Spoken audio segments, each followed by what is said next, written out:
Yo, what's good, my fellow man characters? My name is Bam back. Oh, bruh. Welcome back to the channel for another video. And today I want to talk about Attack on Titan. I have been watching Attack on Titan. I have been keeping up to date with what's been going on this season. I guess there's two types of shows when it comes to anime for me. That I really enjoy. There's the show that pulls out the hype, that pulls out the mindless excitement, this is insane! And then there's shows that pull out the more calm, thinking all the time kind of energy. So like always like analyzing every little thing a character says or does and kind of reflecting back on what they did seasons ago. And that's Attack on Titan for me. So season 4 has been a really fun ride and I've been really enjoying Attack on Titan. I know there's a little bit of outrage that was coming from some members of the anime community that were like upset about the CG, but honestly, my personal opinion about the CG of Attack on Titan, I'm perfectly okay with it. Would I have preferred the actual like sketch work, hand-drawn work of the Titans like we've seen from season 1 to season 3? Yeah, of course. But the CG, like, honestly, I think it works for Attack on Titan. It doesn't work too much when it comes to the scouts for me. When the scouts are using 3D maneuver gear and we see them in CG parts, that's where it gets a little off-putting for me. But when it comes to the Titans always kind of gave me the vibe of this weird, otherworldly kind of thing, like these weird creatures that shouldn't exist, right? And so I feel that the CG kind of pronounces that a little bit more. The idea of Titans is still very mysterious. We still don't know everything we didn't know about Titans, like how they really came into being. Like we know about the story of Ymir, but season 4 literally changed our whole idea of what the story of the origin of, like, you know, Paradis and Marlia and the war between them. It literally just whatever we thought was happening, it literally said like no. And I love Attack on Titan for that. I love that my brain is constantly firing and I'm constantly thinking about what am I missing, what am I seeing, what's happening in the series, right? This latest episode, I think episode 5 or 6, I think so.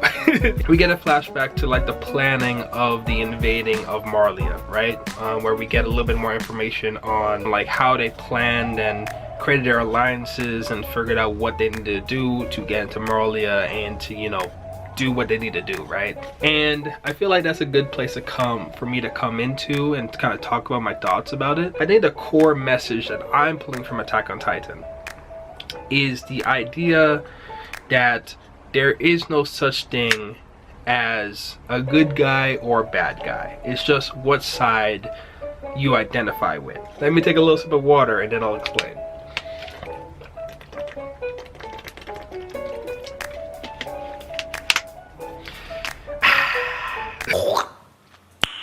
Nice. From season 1 to season 2 to season 3, we spent all this time really focusing on the characters of Paradis, following Eren and like on the scouts and like everybody from Paradis and their war against the Titan menace. We spent a lot of time connecting with these characters. We spent a lot of time seeing things from their point of view, seeing the monstrosities of Titans and how they affect them. We get all the information they have at the time and work with that as our reality.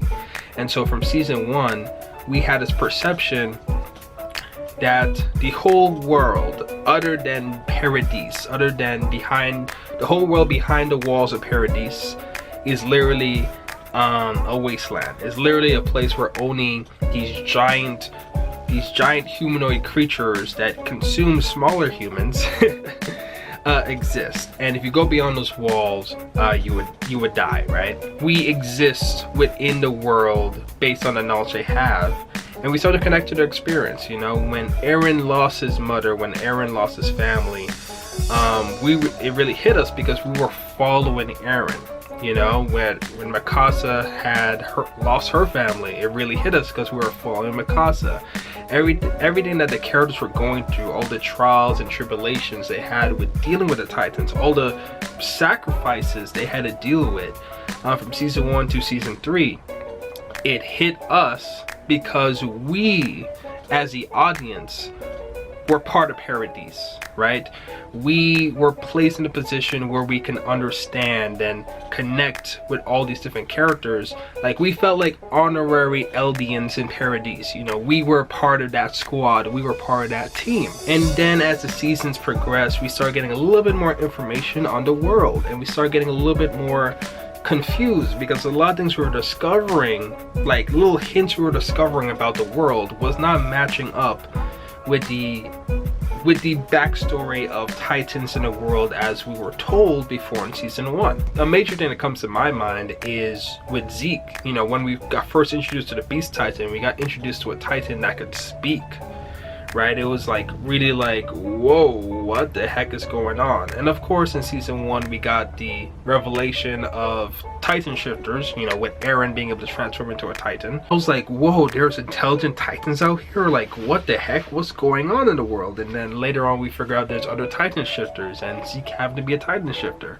And then when we got to the ending of season 3 and we learned that there was actually a whole other civilization out there, like Marlia, right? And we learned about them having Titan shifters and how they treated their Eldians. It just...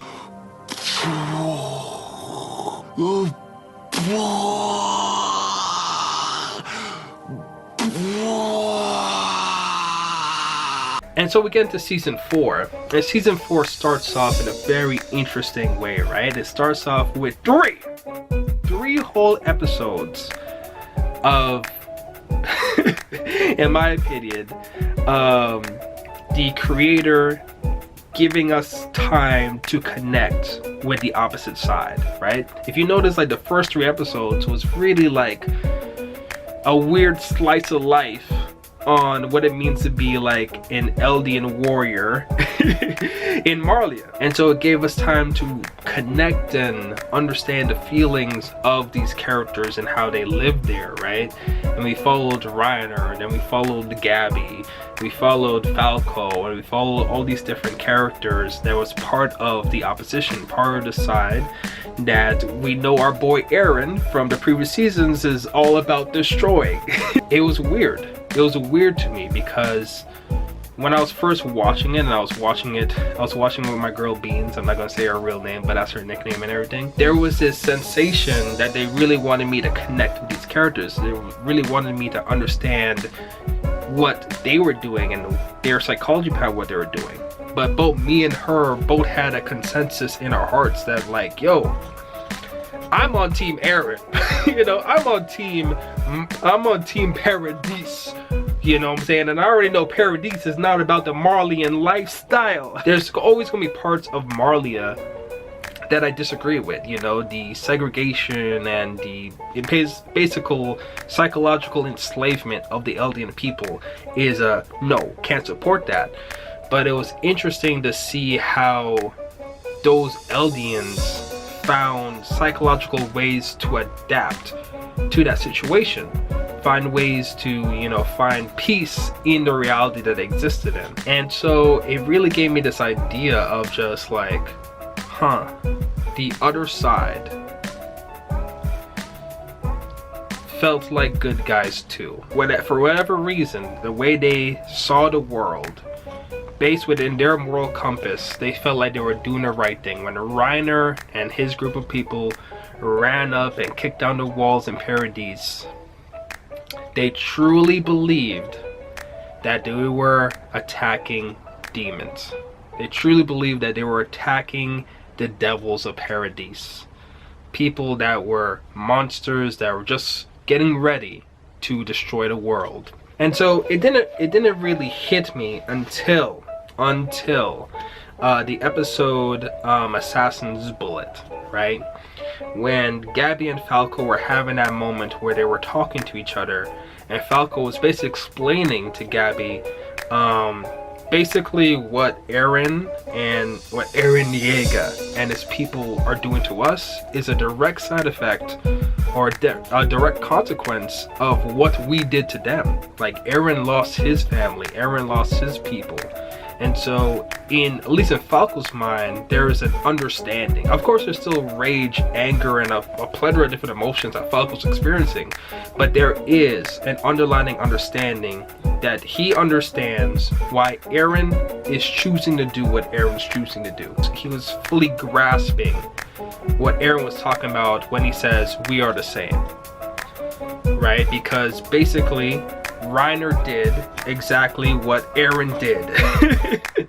You know, there's of course different stuff happened, but basically the same fundamental principles applied. Reiner broke into his place, and Eren broke into his place. Reiner tried to steal their Titan.